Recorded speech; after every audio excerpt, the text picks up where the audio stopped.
Vida saudável, mais equilibrada, em busca de qualidade de vida, está no ar o Edição Saúde. Confira agora os destaques do programa de hoje. Através do exame de sangue, podemos fazer um check-up completo. Todos os órgãos que produzem algum tipo de substância, essa substância ela pode ser analisada através do exame de sangue. Número de doadores de sangue no Brasil é insuficiente para atender necessidades de clínicas e hospitais. O que precisaria, então, de 5% da população doando sangue. Então, aí você conseguiria abastecer toda a rede de hospitais, clínicas, etc. O Edição Saúde começa agora. No corpo humano circulam cerca de 5 litros de sangue, que se renovam constantemente, garantindo a manutenção da temperatura do corpo, o transporte de oxigênio e a defesa do organismo. Os glóbulos vermelhos fazem o transporte do oxigênio.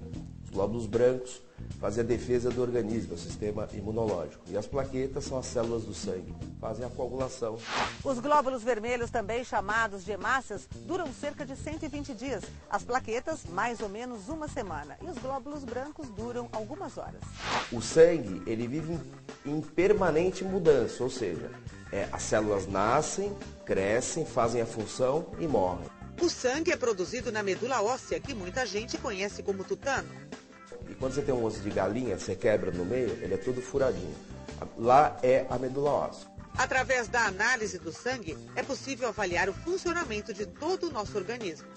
Na avaliação da função renal, da função hepática, da função cardíaca, então da função do rim, da função do fígado, da função do coração, da função da hipófise, da função e da tireoide, da função e da suprarrenal, ou seja, todos os órgãos que produzem algum tipo de substância, essa substância ela pode ser analisada através do exame de sangue.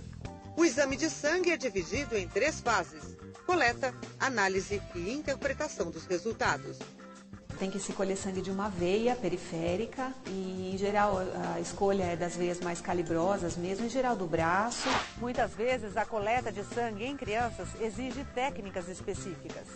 Às vezes, se fica difícil, a veia é muito pequena, né? A criança está muito agitada, ou se é um bebê recém-nascido, às vezes a punção é em outro lugar. Então, pode ser em outros lugares, na mãozinha ou até no pezinho.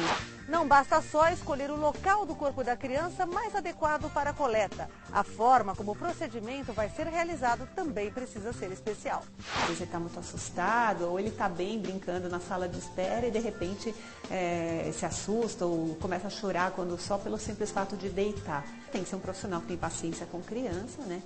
Normalmente, o exame de sangue é pedido pelo médico para estabelecer o diagnóstico preciso. A primeira coisa é passar no médico, né? Fazer um exame clínico, procurar um laboratório confiável e seguir as recomendações do laboratório. O sangue ele é um mapa, né? Você pode fazer um mapeamento de várias doenças do organismo. O exame mais frequentemente pedido é o hemograma, é o campeão de todos, né?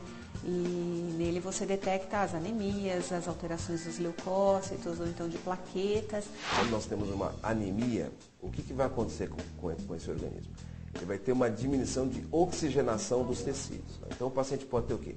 Cansaço, fraqueza, dor nas pernas, palpitações, sonolência, distúrbio de memória, pode ocorrer uma perversão do apetite, então assim, você vê criança comendo terra, comendo tijolo. Para pesquisa de infecções, bactérias, vírus, você pode colher do sangue também. Doenças renais, hepáticas, várias doenças do metabolismo podem ser detectadas através da coleta do sangue. Existem muitas doenças do sangue. Nós podemos ter as anemias quando nós temos diminuição dos glóbulos vermelhos. As leucemias, os linfomas, que daí seriam doenças dos glóbulos brancos. Por diminuição das plaquetas, nós temos as doenças autoimunes, que é quando um anticorpo começa a destruir essas plaquetas. Aí tem um risco de ter sangramento. As doenças de sangue adquiridas são as mais comuns. No entanto, existem também as doenças do sangue hereditárias. O paciente hemofílico, por exemplo, ele tem uma deficiência de um fator da coagulação. Então, esse paciente ele tem uma tendência a ter sangramento. Ele fica com o sistema imunológico vulnerável. Então, ele fica mais susceptível a ter quadros infecciosos. Na criança, a gente tem que fazer diagnósticos precoces, coisas do metabolismo que vão comprometer o desenvolvimento, o crescimento da criança. Então, para isso é importante a análise do sangue. A coleta do sangue é relativamente simples, mas é preciso estar atento a algumas orientações antes de se submeter aos exames. Cada um tem suas particularidades.